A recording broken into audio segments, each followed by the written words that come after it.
Hey folks, welcome back into another episode of the Mark and Austin Show on the Mark and Lesko podcast. You hate to see a game where there was that many points scored and was that exciting and that many swings in momentum, etc., effectively get ended by the ref. I remember when you did that interview, I think it was for the game against Georgia. They were asking you about your dad's play there in the national championship, and I think you said that he could have gotten more separation, but there were some technique fundamentals of the receiver that weren't perfect in the 80s. I had to throw in just a few points of critique there. Yeah, man, he played for the Steelers and the Eagles both, so he was doing some things right for sure. Yeah, playing for the NFL. So like the video if you like the video, ring the notification bells. Have a phenomenal weekend. As always, we'll catch you in the next one.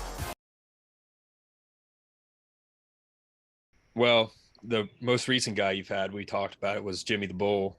And I'm not afraid of, I like to say I'm not afraid of anyone, but if there's one person in this world that I'm afraid of, it's Jimmy the Bull.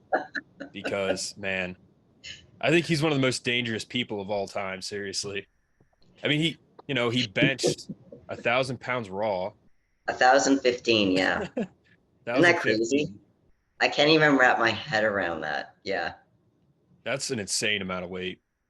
To bench that raw he's one of the strongest people probably ever, honestly.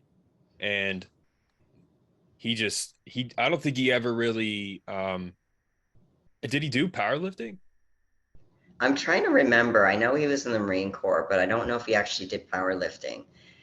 But, when you were saying you were afraid of him, and anyone who's actually now for people who don't know Jimmy, he's known as Jimmy the Bull, and he did a lot of heavy lifts. I mean, definitely, the bench press was one. He would do these one-arm dumbbell curls with these heavy weights as well. He was just a very strong human being. And let's just say his life is not easy.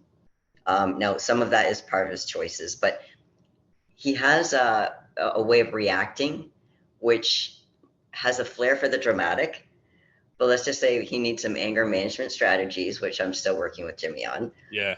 Well, but when you hear him go off, it's kind of like, yep, I would not want to get on his bad side.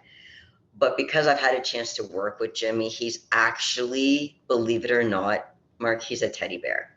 Oh yeah. It's just, when these situations happen, like I said, some of them he could make different choices that wouldn't lead that way. But some of them, albeit, he's not doing anything wrong and, negative things happen.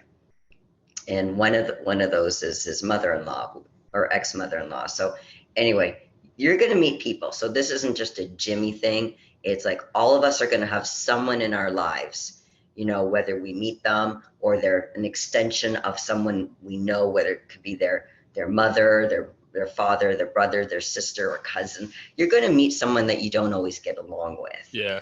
So, just talking about strategies on how to deal with those difficult people as an example could be, something that people, again, you don't have to be a bodybuilder. Everyone has this kind of issue. So that's one thing I really like about the show. But I also have a YouTube channel that I do. It used to be on Fridays. I've actually shifted it to Sundays where I do a video. They used to be longer. They're so, but I found people's attention span isn't long, but what I do is I try to keep it around the 4, 6, 8 minute mark, and just people watch it, and again, it's free. It's on YouTube, so people can just watch it. And every week a new video goes up of some type of topic. And then I talk about strategies. So it's not just talking about the problem. It's talking about here's something that you guys can try.